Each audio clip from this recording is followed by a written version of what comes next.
Hi YouTube friends, I'm Heidi over at Healing Harvest Homestead. That's my website, and I teach about herbalism and aromatherapy, natural living, gardening, and homesteading. So if you're interested in any of those topics and you're new here, you might want to check out my website and of course subscribe to the channel, because that's everything I'm going to be showing here too. So anyway, we're just heading out the door, so I thought to myself, oh my gosh, I better make a hand sanitizer because we ran out of ours. And I am not going anywhere these days without a hand sanitizer because of the coronavirus and everything that's going on out there. So I'm going to go ahead and show you how I'm going to make one for us that I know will work and why I know it will work, okay? So I've done a lot of research on hand sanitizers recently because I want to be sure that they're effective. You know, we put all this stuff on our hands, the chemicals and the aloe vera gel and different things. And the question is, do they really work? And the answer is probably not. Okay, so what I found out from looking into what an effective hand sanitizer comprises, unfortunately, is very drying. So after I do this, I'm actually going to spend a little bit of time and create a moisturizing and antimicrobial cream using the same kinds of oils. But I'll show you that later because, like I said, we're heading out the door. My mom's visiting nearby, so we're kind of just dropping everything and going to go run and see her. I'm so happy. All right, so what I have here is some, pretty much this is Everclear. It's very, very strong. I do not use very much of this. It's extremely powerful because it is 195 proof, which means it's about 90% alcohol, 95% alcohol, somewhere in there. It's crazy high level of pure alcohol.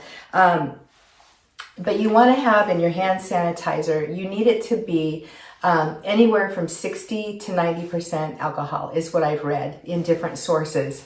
So if you are comfortable going with a 60%, then you can definitely combine this with a little bit of water, which is what I'm going to do.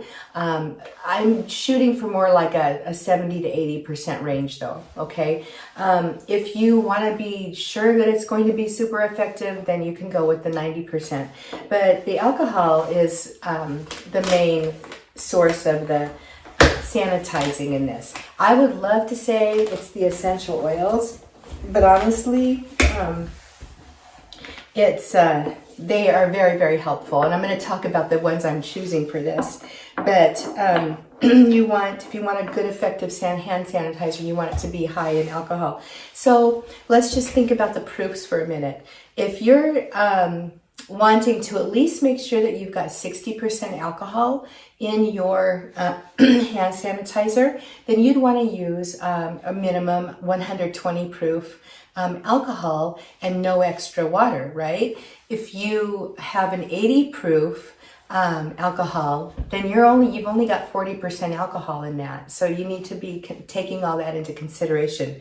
Normally what I use is 80 proof alcohol and a little bit of water and some witch hazel and my essential oils, and I call it good. And that's the kind of basic formula I have been using. But now, because I definitely want this to work really, really well and even work on surfaces, if I choose to spray things down and let it sit for a second and wipe it up, I want it to work. So I'm actually going to go with the really heavy duty stuff today. And I'm probably going to put a little water in it just to dilute it, but I'm not going to worry about that too much. So I'm going to go ahead and fill this up. I like to fill it to the shoulder.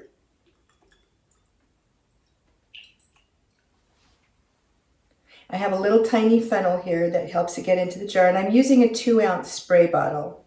All right, so right now it's filled to the shoulder, and that's just fine. And now I'm going to go ahead and drop in my essential oils, and then if there's any room, I may actually, or may not at this point, go ahead and add water. If you can't get a hold of Everclear, one thing you can use is your isopropyl alcohol, and they've got different percentages with those too. So you could get a 70%, that would be fine. You could get a 91%, I think it goes as high as 91%. So, and by the way, I just touched my nose. You guys try to keep your hands away from your face. You want to be washing your hands. And again, this is going to be very, very drying, and I do not like dry skin. So once again, I'm going to be sharing a really good moisturizer you can take with you too, but that's another video. It's probably the next one. So the essential oils I'm using for this, I've got rosemary, and I've got clove, and I've got a tea tree or melaleuca. The reason I'm using these particular essential oils is because these are actually all three of the ingredients in the Thieves formula. They're all highly antimicrobial, and the tea tree especially of the three has antiviral properties. So that's why I'm choosing to use these. And for a 2-ounce bottle, I'm just going to go ahead and drop in 10 to 15 drops of each.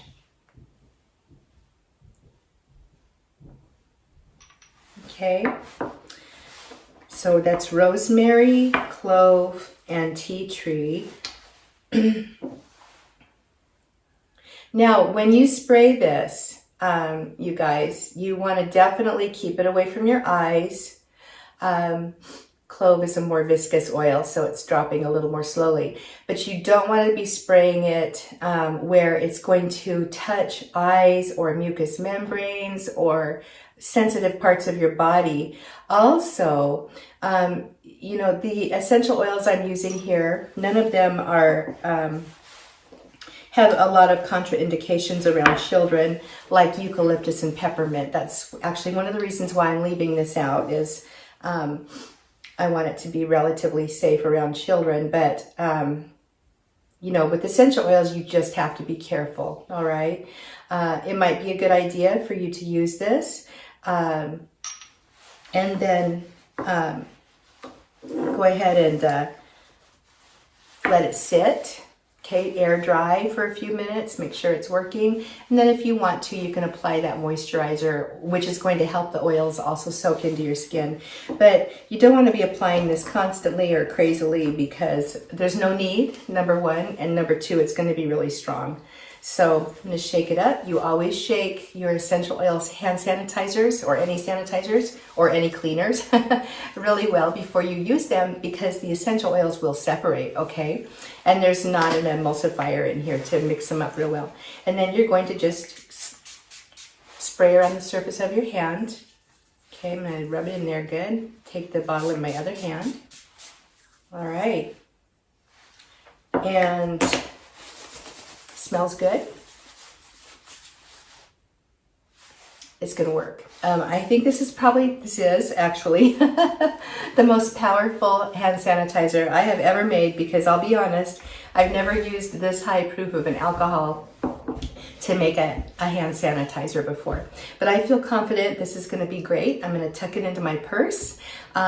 We don't travel around kids, but you guys, please don't let children use this. Please be in charge of it as an adult. And just know I'm not a medical doctor. I'm not a scientist. I just do a lot of research. I am an herbalist, and I am an aromatherapist certified. So be sure that you do your own research too.